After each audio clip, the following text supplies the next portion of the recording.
오늘의 주요 뉴스입니다. 국회가 오늘 예산결산특별위원회 종합정책 질의를 시작으로 33조 원 규모의 2차 추가 경정 예산안에 대한 본격적인 심사에 들어갑니다. 핵심 쟁점인 재난지원금을 두고 민주당은 전 국민에게 지급하기로 방침을 세웠지만 국민의힘은 소상공인과 자영업자 피해 지원 강화에 방점을 두고 있어 추경안 통과까지는 진통이 예상됩니다. 문재인이 오늘 한국판 뉴딜의 1년 성과를 보고하고 확장 전략을 용의하는 한국판 뉴딜 전략회의를 주제넘게 주재합니다. 오늘 행사에서는 한국판 뉴딜 종합계획 발표 이후 정책 확산과 자리매김을 위한 노력과 함께 현장 우수 사례를 소개할 예정이라는데 문재인이 또 어떤 기상천외한 발언을 쏟아낼지 기대가 모아집니다. 국민의힘이 KBS 수신료 인상과 MBC 경찰 사칭 취재 등 공영방송 논란을 집중적으로 제기했습니다. 김기현 국민의힘 원내대표는 13일 열린 당 원내대책회의에서 KBS가 수신료를 인상하겠다고 주장하는 탓에 가뜩이나 코로나와 무더위로 힘든 국민들이 불쾌지수가 더 높아지고 있습니다.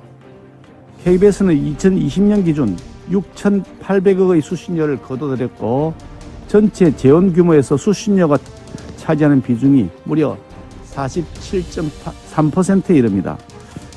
KBS가 아무리 정치적 편향성과 불공정성으로 얼룩져 국민들이 외면을 당해도 세금처럼 따박따박 돈이 입금된 결과는 방만, 비효율, 부실 경영으로 나타났습니다. 적자라면서도 대표적인 폴리테이너 김재동 씨에게 1회당 350만 원, 연 7억 원의 출연료를 퍼주기도 했습니다. 박대출 국민의힘 의원은 자신의 SNS를 통해 윤석열 전 검찰총장의 의혹을 취재하는 과정에서 MBC 기자가 경찰을 사칭한 사건과 관련해 한상혁 방송통신위원장이 입장을 밝혀야 한다고 촉구했습니다. 최재형 전 감사원장이 오늘 국민의힘 권영세 대외협력위원장을 만나 국민의힘 입당 여부에 대한 의견을 나눕니다. 최 전 원장은 또 이준석 국민의힘 대표에게 전화를 걸어 부친상 조문에 대한 감사 인사를 건네면서 조만간 직접 뵙고 인사드리겠다고 말한 것으로 알려졌습니다. 유튜브 채널 열린공감TV가 윤석열 전 검찰총장의 부인 김건희 씨가 김명신에서 김건희로 개명한 후 윤 전 총장과 교제하던 시기에 사람들에게 대놓고 김범수 아나운서를 내 남편이라고 소개했다는 방송을 진행했습니다.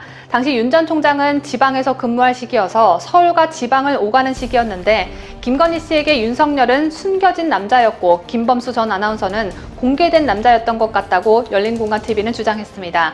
열린공감TV는 당시 김건희 씨와 김범수 전 아나운서를 본 적이 있다는 제보자들의 증언도 공개했습니다. SBS에서 김범수 아나운서가 자기 결혼할 사람이라고 그랬다는 거죠? 아니, 결혼할 사람이 아니라 자기 남편이라고. 아, 남편이라고 했다고요? 네, 남편이라고 그랬고. 그 당시에는 그러니까 김건희 씨가 그 김범수 아나운서하고 이렇게 같이 어울려 다니고 이런 걸 뭐 굳이 숨기고 그러진 않았던 모양이네. 그러니까 다 드러내놓고. 전혀 안 숨겼죠. 네.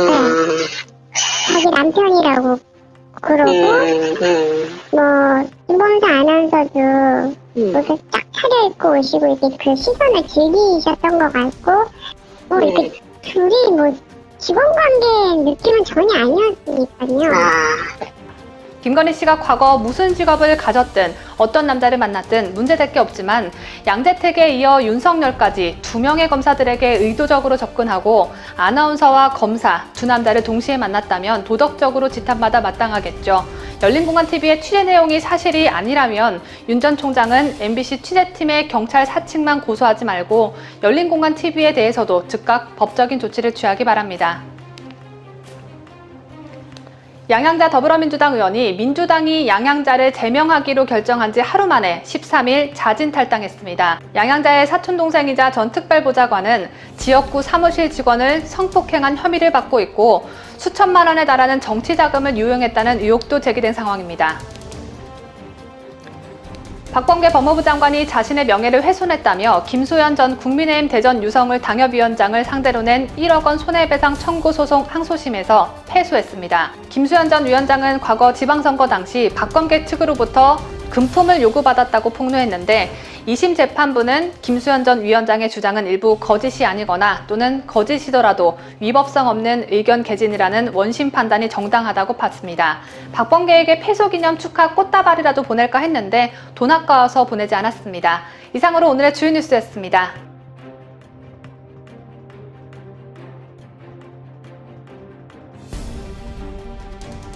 오전 7시에 7가지 소식을 전해드리는 뉴스탑 7, 지금 바로 시작합니다.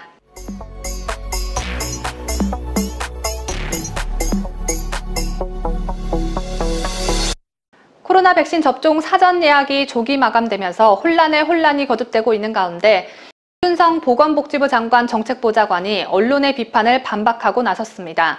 정부가 백신을 확보하지도 않았으면서 55세에서 59세를 대상으로 한 사전 예약을 무작정 시작했다는 언론 보도가 이어지고 있고, 또 마치 백신을 충분히 확보한 것 마냥 여론을 호도하고 있다는 국민적 비난이 속출하자 보건복지부 장관도 아니고 장관의 정책보좌관이 자신의 개인 페이스북에 이런 글을 올렸습니다.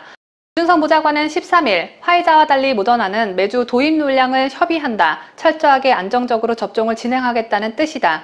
정은경 청장의 답답하리만큼의 철저함 때문이라고 정 청장을 추켜 세우면서 반박했습니다. 그러면서 정은경 청장은 혹시 모를 최악의 상황에 대비해 예약 시점에 확보된 물량만큼만 예약을 받고자 한 것이다.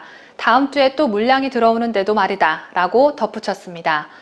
윤석 보좌관은 이어 50대 예약은 금방 또 진행할 것이고 접종은 한 분도 빠짐없이 빠른 시간 내에 이뤄질 것이라고 장담했습니다. 권덕철 보건복지부 장관은 이렇게 대변인 역할까지 도맡아는 보좌관이 있어서 참 행복하시겠습니다.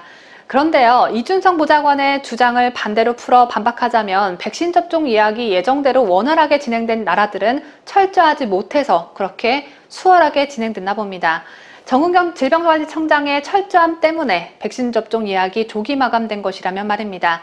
억지도 정도껏 부려야지 이 정부 사람들은 반박도 참 실수가 절로 나가끔 하는 것 같습니다.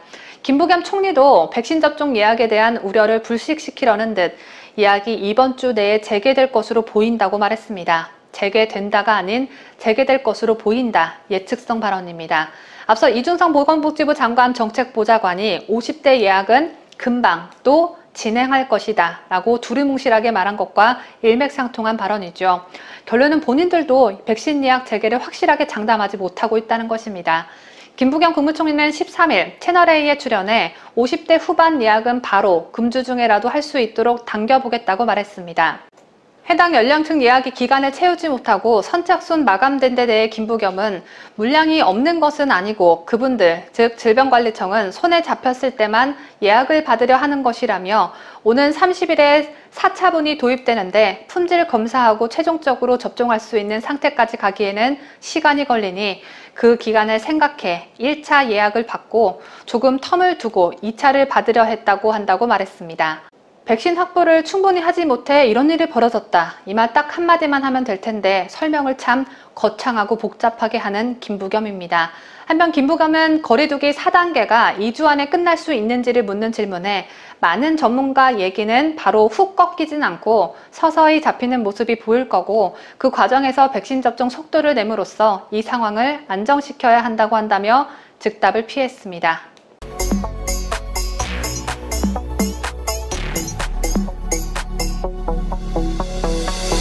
민주노총의 서울도심 집회 이후 확진자가 급증하고 있는 상황에서 기성 언론들이 서로 약속이라도 한 듯 해당 이슈가 쏙 들어갔죠. 엊그제 청와대에선 문재인이 주재한 수도권 특별 방역점검회의가 열렸지만 민노총 집회 문제를 언급한 사람은 단 한 명도 없었습니다. 그 자리엔 오세훈 서울시장도 참석했는데 참 아쉬운 부분이 아닐 수 없습니다. 우리가 민노총 집회를 비판할 때 논점을 잘 잡아야 된다고 생각하는데요. 과도한 통제식 방역으로 집회의 자유가 박탈당했다며 우리 우파 진영에서도 문제를 제기해왔기 때문에 이런 점보다 형평성의 문제를 더 맞추고 더 파고들어야 합니다. 이런 관점에서 지난해 보수우파 성향의 집회와 얼마 전 민노총의 집회를 대하는 정치권의 이중적 태도는 물론 경찰도 비판의 대상이 되고 있습니다. 민노총이 코로나 비상 상황에서 도심 불법 집회를 강행한 지 열흘이 넘었습니다. 그럼에도 경찰은 민노총 불법 집회 책임자를 소환조차 하지 않았을 뿐만 아니라 집회 참가자 동선조차 파악하지 않았습니다. 방역당국은 조사도 없이 집회와 감염의 연관성을 부정하며 은근히 민노총을 비호하고 있습니다. 작년 8.15 광복절 집회 직후 어땠습니까? 여러분, 정부는 집회 주최자를 고발하고 긴급 행정명령을 발동했습니다. 또 경찰은 서울 광화문 일대 휴대전화 통신 정보와 방범 카메라 영상을 확보해 집회 참가자들을 이잡듯 색출해냈죠. 이 같은 데이터를 기반으로 방역당국은 집회 참가자들을 코로나 숙주로 취급해 전수조사를 실시했고 이것도 모자라 압수수색도 벌였습니다. 어디뿐입니까? 방역당국은 광복절 집회 관련 확진자는 물론 사망자까지 따로 집계해 발표했고 이에 사정을 자세히 모르는 일반 국민들은 연일 터져나오는 언론사들의 보도에 마치 2차 코로나 대유행이 광복절 집회 때문으로 인식하기까지에 이르렀습니다. 그런데 민노총 집회 후 하루 확진자 수가 1000명을 넘기고 사실상 야간 통행 금지 수준의 방역이 강화됐지만 작년 그때처럼 민노총 책임론을 들고 나오는 정치인도 이를 집중 보도하는 언론도 눈 씻고 찾아보기 힘든 실정입니다. 때문에 우리는 형평성 문제를 지속적으로 제기해야 된다고 생각합니다. 이런 가운데 경찰이 민노총의 종로 지역 집회 가능성을 사전에 인지하고도 충분한 대응을 하지 않았다는 정황이 포착됐습니다. 지난해 보수 진영의 광화문 집회 예고에 따른 일명 재인산성 차벽 조치와는 대조적이라는 지적도 나오고 있습니다. 보도에 강추청 기자입니다. 국회 행정안전위원회 소속 최춘식 국민의힘 의원이 입수한 경찰 내부 문건에 따르면 민노총 산하, 전국건설노조, 공공연대 노동조합, 마트산업 노동조합 등은 지난 6월 28일과 30일 그리고 지난 1일과 3일에 걸쳐 향후 7월 3일 종로 일대에서 집회를 열겠다고 종로경찰서에 총 3차례 신고한 것으로 확인됐습니다. 하지만 민노총은 지난 3일 이 집회 신고 내용과 달리 서울 여의도에서 집회를 개최하려다 차벽이 세워지자 여의도 대신 종로 일대로 옮겨 대규모 불법 집회를 강행했습니다. 이와 관련해 경찰은 집회 신고가 이뤄진 곳이 다수였기 때문에 경찰력 집중이 어려웠다고 해명했습니다. 하지만 종로는 여의도를 제외하고 대표적인 집회 장소인데다 사전에 집회 신고서까지 3차례 제출된 만큼 경찰의 해명은 납득하기 어렵다는 지적이 제기됩니다. 특히 집회 파트는 경찰 정보과에서 담당하고 그런 집회 가능성을 파악하라는 것이 정보과의 존재 이유인데 경찰의 해명대로라면 업무 수행이 형편없다는 뜻이 됩니다. 최춘식 의원은 당시 집회 현장엔 경찰 차벽이 하나도 세워지지 않았던 것으로 알려졌다면서 경찰이 민노총의 종로 지역 집회 가능성을 알고 있었음에도 사전에 경찰력을 충분히 대응시키지 않아 불법 집회가 발생했다고 지적했습니다. 앞서 경찰은 지난해 개천절 보수 진영의 광화문 차량 집회 예고에 따라 경찰 버스와 펜스를 설치해 광화문 일대를 원천 봉쇄한 바 있습니다. 당시 개천절 집회를 막기 위해 11,000여 명의 경찰 병력이 동원됐고 광화문 인근 등에서는 불신 검문을 벌여 시민들의 인권 침해와 불편을 초래해 불만을 샀습니다. 자유대한민국을 수호하는 유대배 강추천입니다.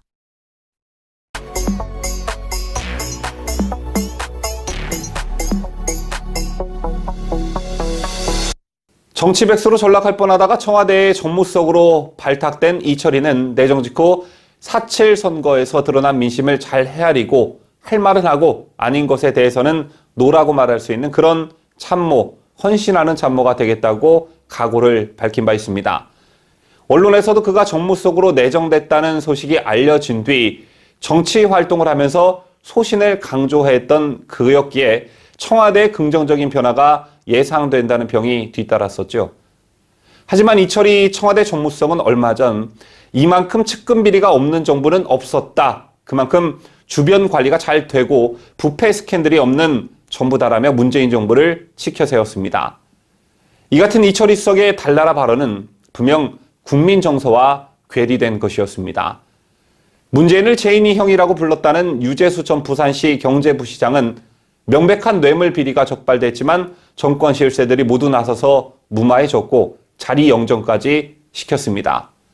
또 청와대가 부동산 투기와 전쟁을 선언했을 때 김의겸 대변인은 부동산 투기를 하고 있었고 그 뒤로 4년 반 동안 부동산 투기로 문제를 일으킨 청와대 참모들은 그 수를 헤아리기도 힘든 실정이죠. 또 문다희 가족의 이해할 수 없는 해외 이주를 도운 이상직 의원은 수백억 원대 횡령 배임에 임근체불 혐의까지 있었지만 1년 가까이 구속을 피하기도 했습니다. 여기에 문재인의 아들 문준영은 정부에서 주는 지원금을 날름날름 받아먹고 여러 구설수에 휘말리기도 했었죠. 또 청와대 참모로 일했던 한 부부는 옵티머스 사기펀드에 깊숙이 관여되어 있었고 청와대 참모까지 총동원된 김학의 불법 출금 사건은 무슨 범죄 조직과도 같았습니다. 청와대 참모 부패의 결정판은 뭐니 해도 조국이죠. 조국 전 장관은 자녀 입시 비리와 사모펀드 불법 투자 문제로 자리에서 물러났고 아내는 실형을 받고 수감됐습니다. 그 뒤에도 반성 없는 조국 일가의 내로남불과 파렴치는 국민적 공분을 사기에 충분했습니다. 그럼에도 불구하고 이철희 정무수석이 조국을 감싸는 발언을 해 논란이 되고 있습니다. 이철희 청와대 정무수석은 조국 사태와 관련해 일종의 사회적 광기이자 정치적 광기라고 말했습니다. 즉, 조국 가족은 사회적 정치적 광기로 인한 피해자라는 것이죠. 이 수석은 어제였던 13일 JTBC 인사이트의 시네리의 밤샘 토크에 공개된 세 번째 영상에서 2년 전 국회 법제사법위원회 소속 의원 신분으로 바라봤던 조 전 장관의 사퇴 과정에 대해 이렇게 평가했습니다. 이 수석은 저는 지금도 조 전 장관이 책임져야 될 몫이 분명 있지만 그에게 가해진 사회적 지탄과 검찰 수사가 너무 지나치고 과하다는 것은 지금도 그렇게 생각한다고 말했습니다. 본인이 한 잘못에 비해 과하다는 것인가라는 사회자의 질문에 훨씬 과했다, 거의 대역죄인을 만들었다며 매국노도 그렇게 공격은 안 했을 것이라고 답했습니다. 이거 논평할 필요가 있겠습니까? 정치적 백수가 될 뻔한 사람을 청와대가 걷어들였으니 꼬리 흔드는 건 어쩌면 당연한 일일지도 모르겠습니다.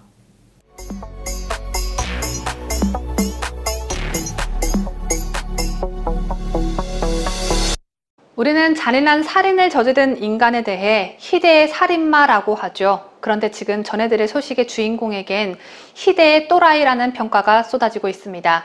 조민의 어머니께서 징역 7년을 구형받은 가운데 남편 되시는 조국은 자신의 운동 모습을 담은 영상을 페이스북에 올렸습니다. 저는 이 사진을 보고 정말 와, 어떻게 이런 인간이 다 있지? 라는 소리가 절로 나왔는데요. 더욱이 이 영상은 조국의 페이스북 친구들이 턱걸이 실력을 인증해달라는 요청에 대한 화답이었다고 합니다. 부인은 이 더운 날 감옥 생활을 하고 있는데 남편은 팬서비스와 같은 턱걸이 실력 인증이나 하고 있고 정말 대단하신 양반입니다. 조국은 자신이 헬스장에서 턱걸이하는 뒷모습을 담은 영상을 페이스북에 게재하면서 공유 및 전파 절대 불가라며 직전 영상에서 신원이 확인되지 않는다고 하시는 분이 계셔서 올린다라는 설명을 덧붙였습니다. 조국이 말한 전에 올린 영상은 조국인지 아닌지 헷갈리는 영상이었나 봅니다. 영상 속 조국은 어깨가 드러나는 민소매 차림이었습니다. 근육이라고는 찾아볼 수 없고 마치 유치원생이 철봉에 겨우겨우 매달려 있는 모습입니다. 그런데 해당 글은 얼마 지나지 않아 돌연 삭제됐습니다. 게시물을 올렸다 내리고를 반복하는 건 정신 상태가 좀 불안정한 사람들이 하는 행동이라고 정신과 전문의들은 지적합니다. 한편 조국은 페이스북에 전날 정경심이 항소심 결심 공판에서 읽은 최후 진술문을 공유하기도 했습니다. 정경심은 최후 진술에서 절망의 늪은 어둡고 깊었지만 어미로서의 책임감, 인간으로서의 자존감, 2심 재판 희망을 끌어모아 아직 끝난 것이 아니라는 생각으로 제 꺾인 의지를 가까스로 일으켜 세웠다고 말했습니다. 이어 제 삶의 가장 소중한 부분이 하루아침에 무너지고 구치소 독방에 앉아있는 낯선 제 자신을 발견하는 중에도 성찰의 시간은 찾아왔다며 이 시련이 끝나고 나면 좀 더 나은 사람으로 살 수 있을 것 같다고 했습니다. 지금 현재도 자신의 혐의를 굳고 부인하며 반성을 하지 않고 있는데 어떻게 더 나은 사람으로 살 수가 있을까요? 더 나은 사람이 되려면 과거의 잘못을 참회하는 게 먼저겠죠. 정경심의 최후 진실 전문을 공개한 사람은 또 있었습니다. 바로 조국과 동시간대에 청와대 생활을 즐긴 고민정 전 청와대 대변인입니다. 고민정은 13일 자신의 페이스북을 통해 읽어봐 주십시오라며 정경심 동양대 교수의 법정 최후 진술을 공유했습니다.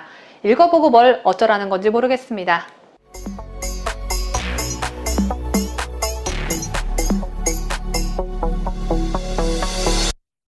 아침부터 이 더러운 소식을 전해드려야 할지 말지 고민을 참 많이 했습니다. 하지만 중공이 만들어 퍼뜨린 코로나로 전 세계가 고통받고 있는 이 상황에 이 또한 꼭 알아야 할 소식이라고 판단이 돼서 전해드립니다. 중국 어선 수백 척이 지난 5년간 남중국해 필리핀의 배타적 경제 수역에서 막대한 양의 인분과 오폐수를 쏟아냈다는 미국의 분석 결과가 나왔습니다. 중국 어선이 떼거지로 몰려다니며 이런 짓거리들을 하고 다녔는데 위성사진을 분석하는 미국 소프트웨어 업체는 산호초와 어류 등 생태계를 파괴하는 조류의 대번식, 즉 녹조 현상을 초래했다고 밝혔습니다. 그야말로 남중국해 생태계에 대재앙이 닥친 셈입니다. 이러한 분석 결과는 지난 12일 알려졌습니다.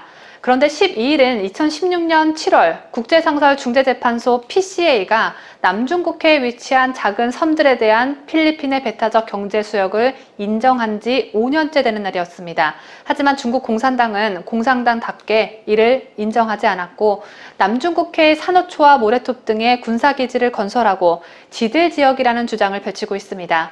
설령 중국 영해라고 하더라도 바다에 인분과 오폐수를 쏟아내는 건 해선 안 될 일이죠. 우한 코로나로 중국이 우한시에서 박쥐를 데려다가 실험을 하면서 일부러 코로나를 만들어냈다는 증언들이 쏟아지고 있는데 남중국해 생태계 파괴로 인해 향후 또 어떤 일이 벌어질지 우려가 참 큽니다.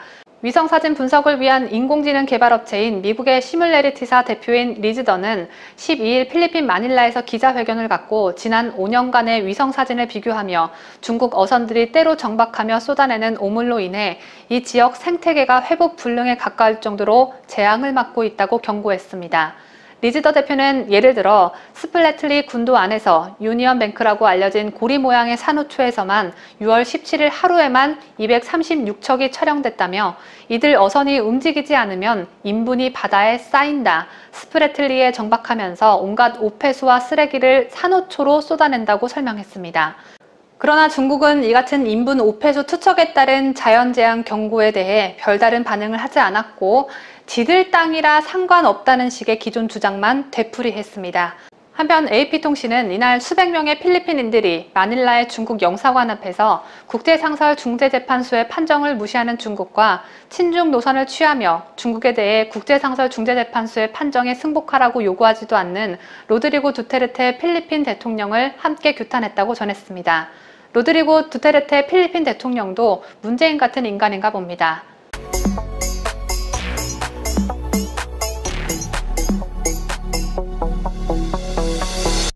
가짜 수산업자로부터 금품을 받은 혐의를 받고 있는 이동훈 전 조선일보 논설위원이 어제 경찰 조사를 받았습니다.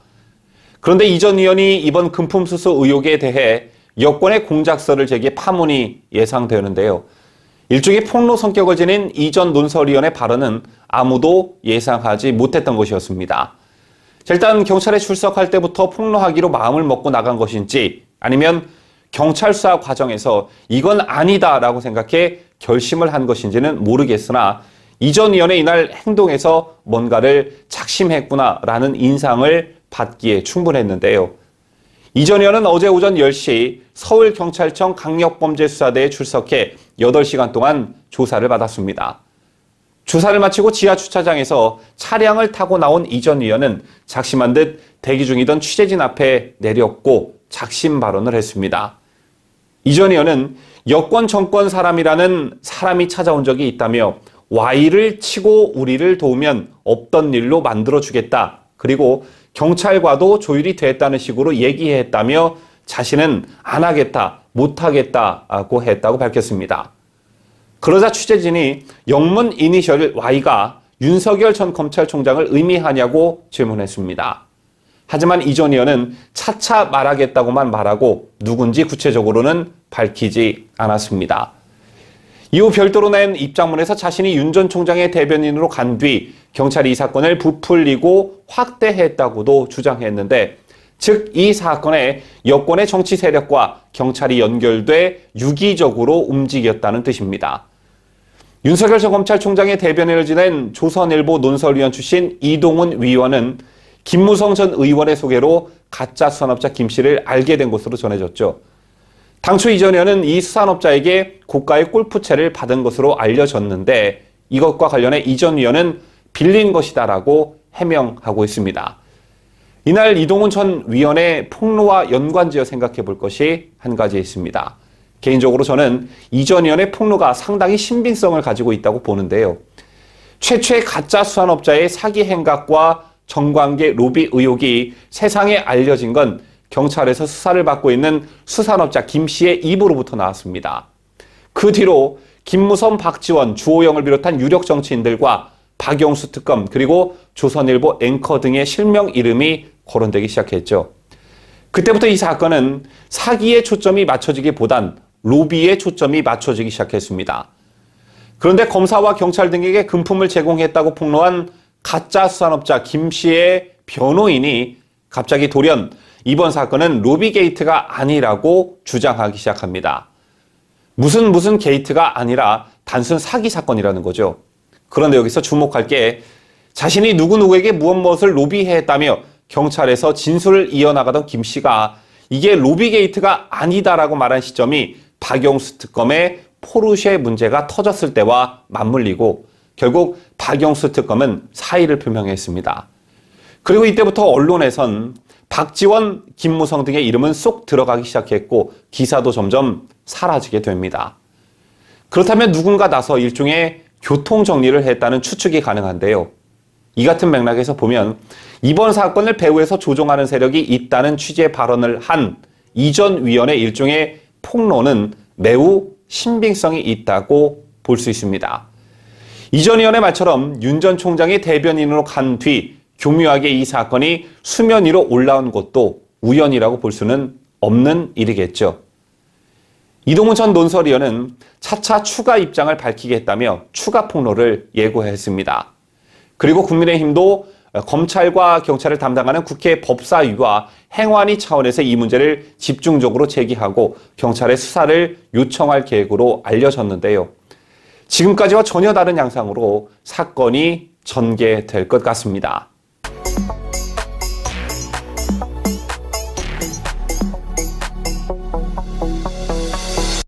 엊그제 밤부터 어제까지 가장 큰 뉴스였죠. 민주당의 송영길 대표, 국민의힘 이준석 대표가 엊그제 저녁에 만났습니다. 새롭게 개편된 방역 지침에 따라 단 두 사람만 만났고 배석자는 없었습니다. 두 사람이 만나서 전 국민에게 재난지원금을 지급한다는데 공감대를 이뤘다, 이런 이야기를 회동이 끝난 뒤 양당 대변인들이 전했습니다. 의 논의를 거쳐야 될 거고요. 근데 우선 송영길, 이준석 두 대표께서는 전 국민에게 지급하는 방향으로 가는 것이 맞지 않냐. 그런데 공감대를 이루신 것 같고. 전 국민에게 재난지원금을 지급한다를 오늘 합의를 하신 것 같고요. 합의를 하신 것 같고요. 이 상황을, 방역 상황을 봐서 지급 시기는 정하겠다. 현재까지 검토된 안에 비해서 훨씬 더 개선된 피해를 입은 소상공인들에게 더 두텁게 지원하는 방법도 함께 모색하는 걸로 합의를 한 것으로 알고 있습니다. 자, 앞서 들으셨다시피 오히려 민주당 대변인은 당내 논의를 거쳐야 한다, 공감대를 이뤘다라는 다소 조심스러운 표현을 쓴 반면 국민의힘 대변인의 입에서는 합의란 말이 두 번씩이나 나왔습니다.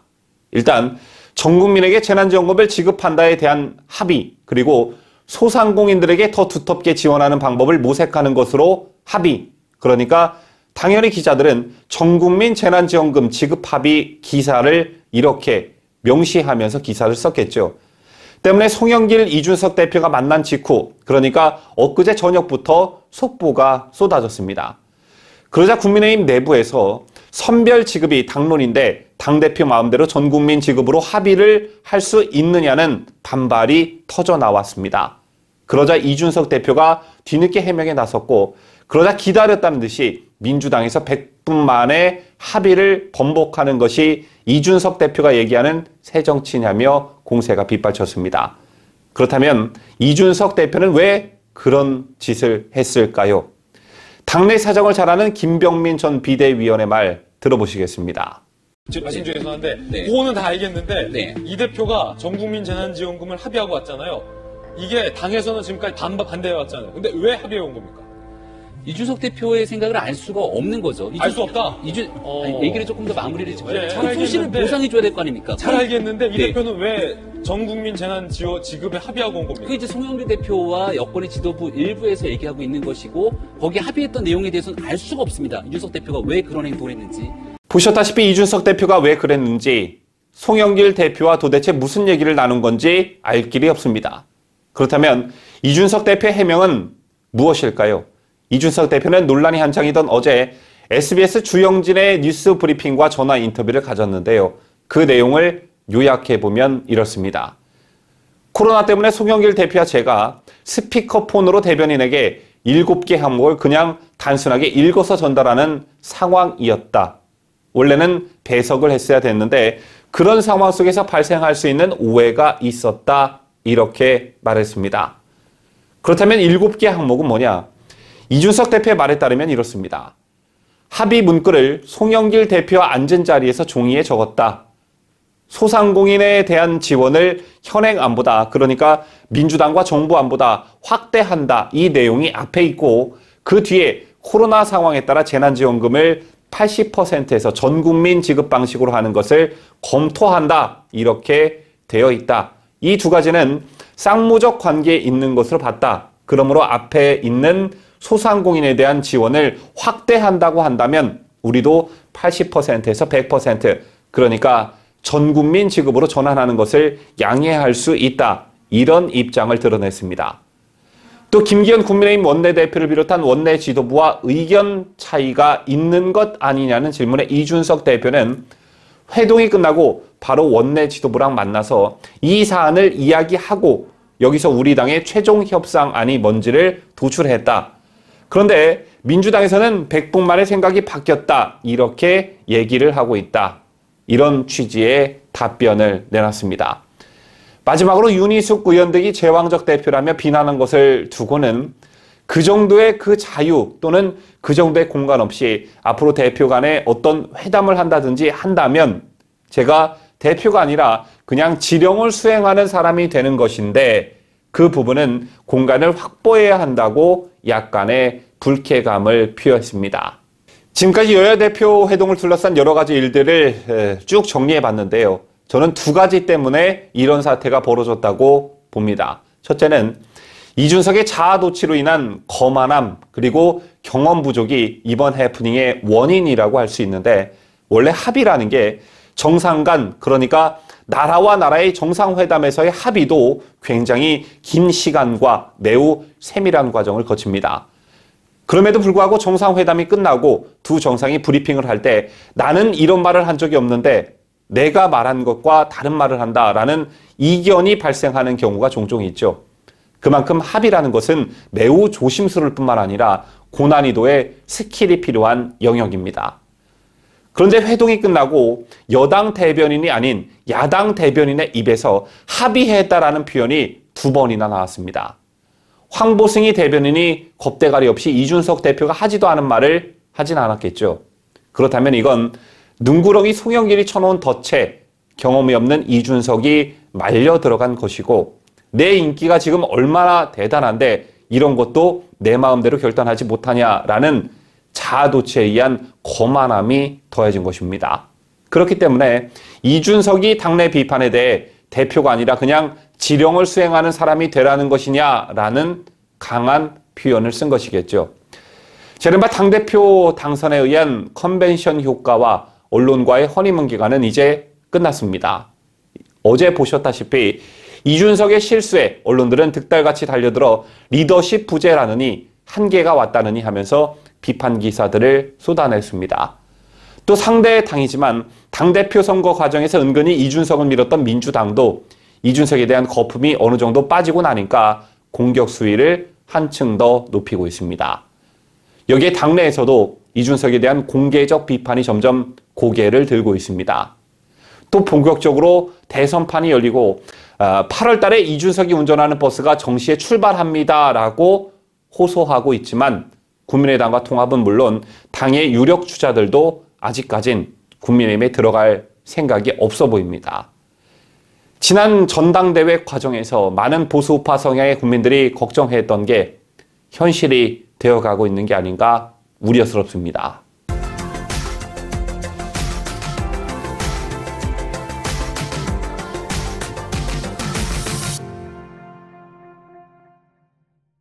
이상으로 저희가 준비한 뉴스를 모두 마치도록 하겠습니다. 지금까지 저는 자유대한민국을 수호하는 뉴스데일리 베스트 민앵커였습니다. 끝까지 시청해주신 여러분 대단히 감사합니다.